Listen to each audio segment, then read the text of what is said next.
বন্যার কবলে পাকিস্তান। আকস্মিক বন্যার বৃষ্টিতে পাকিস্তানের খাইবার পাখতুনখাওয়া প্রদেশের বিভিন্ন এলাকায় নিহতের সংখ্যা ৩৫০ ছাড়িয়ে গেছে।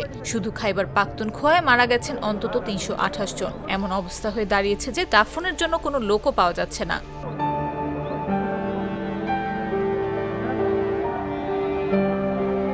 প্রদেশটির বেসন্ত্রী গ্রামে এমন অবস্থার সৃষ্টি হয়েছে।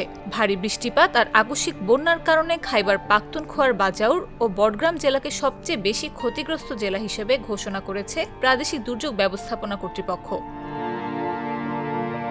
প্রদেশটিতে অত্যন্ত ক্ষতিগ্রস্ত জেলা বুনারের জরুরি উদ্ধারকারী বিভাগের তথ্য অনুযায়ী বন্যায় সবচেয়ে ক্ষতিগ্রস্ত স্থানগুলোর মধ্যে একটি হল বেসন্ত্রী গ্রাম। সেখানে মানুষের জানাজা ও দাফনের ব্যবস্থা করার মতো কেউ ছিল না। এসব কাজে পাশের গ্রামের মানুষদের সাহায্য করতে হয়েছে। সাহায্যকারীদের মধ্যে ছিলেন বুনেরের ব্যবসায়ী নূর ইসলাম এবং বিদেশ থেকে ছুটিতে নিজ ভিটায় আসা মোহাম্মদ ইসলাম। তারা দুর্গত গ্রামবাসীর সহায়তায় এগিয়ে আসেন। তিনি জানান, তিনি দুপুর ১টার দিকে বেসন্ত্রী গ্রামে পৌঁছান। তখন সেখানে একটা বাড়িও অক্ষত ছিল না। উদ্ধারকারী বিভাগের তথ্য অনুযায়ী বুনেরের বেসন্ত্রী গ্রামের মোট জনসংখ্যা প্রায় ১,০০০। সেখানকার সব ঘরবাড়ি ধ্বংস হয়ে গেছে এবং ধ্বংসস্তূপের নিচ থেকে উদ্ধার করা মৃতদেহ রাখার জন্য উপযুক্ত কোনো জায়গা ছিল না। বুনেরের বেসন্ত্রী গ্রামের মোট জনসংখ্যা প্রায় ১,০০০। মোহাম্মদ ইসলাম জানান, তিনি দুপুর ২:৩০টায় সেখানে পৌঁছান। পুরো গ্রাম জনশূন্য হয়ে পড়েছিল তখন, যেন এক মৃত্যুপুরী। সেই দৃশ্য ছিল ভয়াবহ ও মর্মস্পর্শী।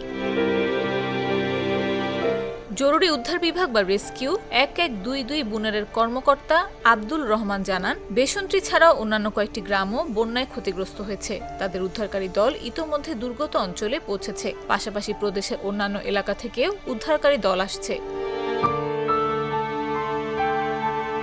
সংবাদ মাধ্যম জিও নিউজের প্রতিবেদন অনুযায়ী বন্যায় এখনও বহু মানুষ নিখোঁজ রয়েছে। কর্তৃপক্ষের আশঙ্কা, ভয়াবহ বন্যা এবং ভূমিধসের কারণে বুনের, সোয়াত, মানসেহরা, বাজাউর এবং বডগ্রামে ঘরবাড়ি, দোকানপাট এবং অবকাঠামোর ব্যাপক ক্ষয়ক্ষতি হয়েছে। ক্ষতিগ্রস্ত এলাকায় উদ্ধার অভিযান অব্যাহত রয়েছে, ফলে মৃতের সংখ্যা আরও বাড়তে পারে।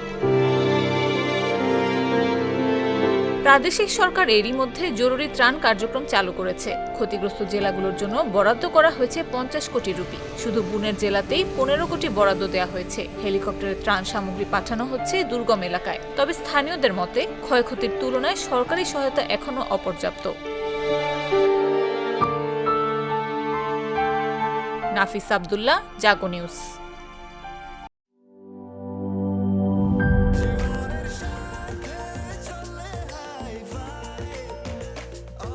স্বাস্থ্যকর অল টাইম, সব সময় অল টাইম হেলদি লাইফ।